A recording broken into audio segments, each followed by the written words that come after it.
Yo les boss, c'est Gaëtan de We Are Coders, j'espère que tout va bien et on se retrouve aujourd'hui pour une nouvelle vidéo sur les boucles. Alors, comment va se dérouler cette vidéo? Dans un premier temps, on va voir la théorie et dans un deuxième temps, on va appliquer cette théorie dans un projet Scratch. Car la théorie sans la pratique, c'est bien beau, mais ça ne sert à rien. Bref, let's go! Alors, qu'est-ce qu'une boucle? Une boucle en programmation est la répétition d'une certaine partie du code qu'on va associer à la boucle. Au lieu de dupliquer le code, on peut simplement le placer dans une boucle qu'on va répéter autant de fois qu'on le souhaite. Il existe trois types de boucles principales. Les boucles définies sont des boucles auxquelles on va associer un certain nombre de répétitions. Par exemple, imaginons que notre programme soit une danseuse qui suit une certaine chorégraphie. Sa chorégraphie est segmentée en plusieurs pas de danse. Si à un moment donné elle répète des actions similaires à la suite, on pourrait comparer ça à une boucle définie. Et dès que la boucle se termine, on laisse place à la suite de la chorégraphie. Ok, donc je vais illustrer mes propos sur Scratch. Ce qu'on va faire, on va dessiner un carré. Donc pour commencer, on prend ce bon vieux drapeau vert. Voilà. Et ensuite, on va dans Mouvement et on va placer notre personnage. Donc on place notre personnage en X0, Y0 et on va l'orienter. Comme ça, dès qu'on appuie sur le drapeau vert, il se positionne et il s'oriente.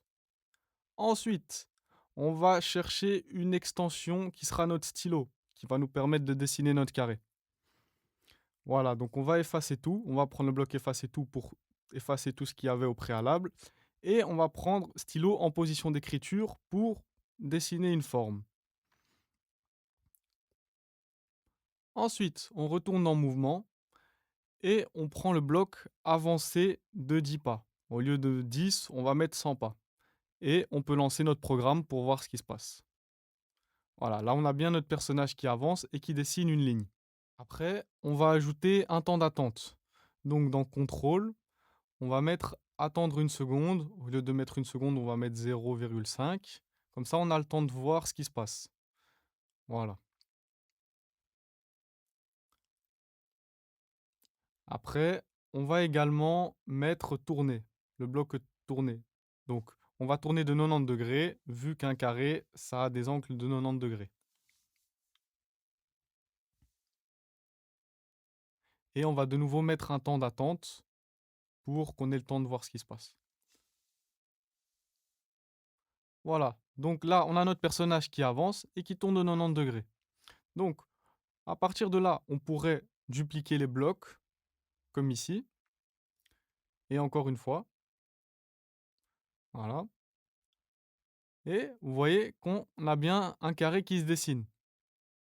Mais, comme on l'a vu, au lieu de dupliquer tout ce code, on pourrait tout simplement le répéter. Donc, on pourrait tout simplement mettre le code dans une boucle. Donc, c'est ce qu'on va faire.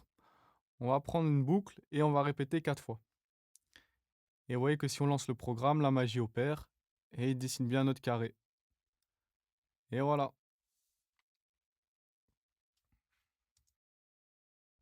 Ensuite, les boucles indéfinies sont des boucles qui se répètent à l'infini tant qu'on n'arrête pas le programme. Pour les boucles indéfinies, on pourrait prendre l'exemple de la Terre qui tourne autour du Soleil. Donc, pour les boucles indéfinies, à partir de notre exercice avec le carré, on va essayer de faire quelque chose de plus sophistiqué. Donc, je vous montre le résultat.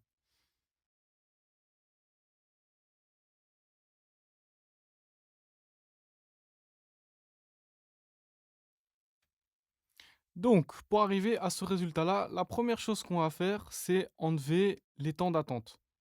Donc, on va enlever. Hop, voilà.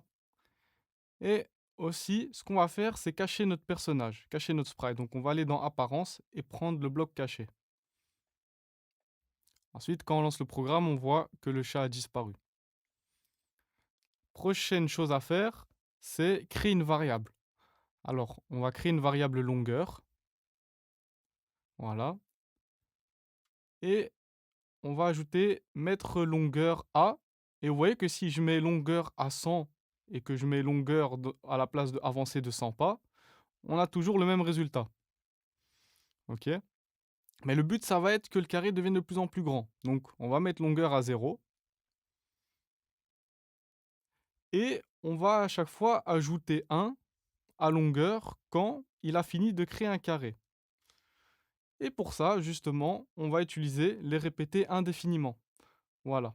Donc on va ajouter 1 à longueur dans notre répété indéfiniment avec notre répété 4 fois. Voilà, et on voit on a un carré qui devient de plus en plus grand. Maintenant, on va vouloir avoir cet effet de spirale. Donc on va juste rajouter un dernier bloc qui sera tourné de 15 degrés. Et maintenant, quand on va lancer notre programme, on a bien le résultat escompté.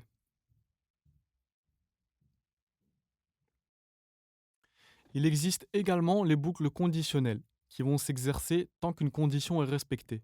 Pour cette catégorie, c'est la même logique que pour les conditions. Enfin, pour les boucles conditionnelles, imaginons que notre programme soit un cycliste qui continue de pédaler tant qu'il a de l'énergie. La condition pour que la boucle reste active est son énergie. Quand le cycliste n'a plus d'énergie, la boucle s'arrête. Il arrête donc de pédaler. Eh oui.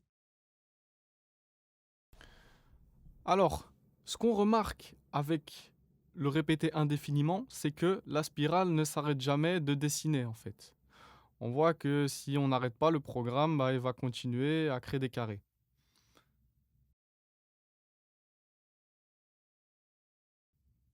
Donc, ce qu'on va vouloir faire pour le dernier exemple, c'est au lieu d'utiliser un répété indéfiniment, on va utiliser une boucle conditionnelle.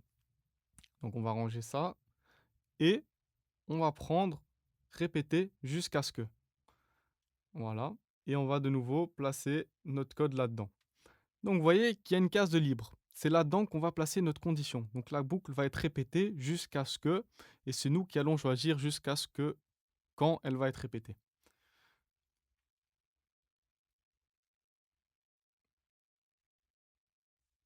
Donc, on peut lui mettre, par exemple, un est égal en allant dans les opérateurs et lui mettre longueur est égal à 50. Donc, la boucle va se répéter jusqu'à ce que la longueur soit égale à 50.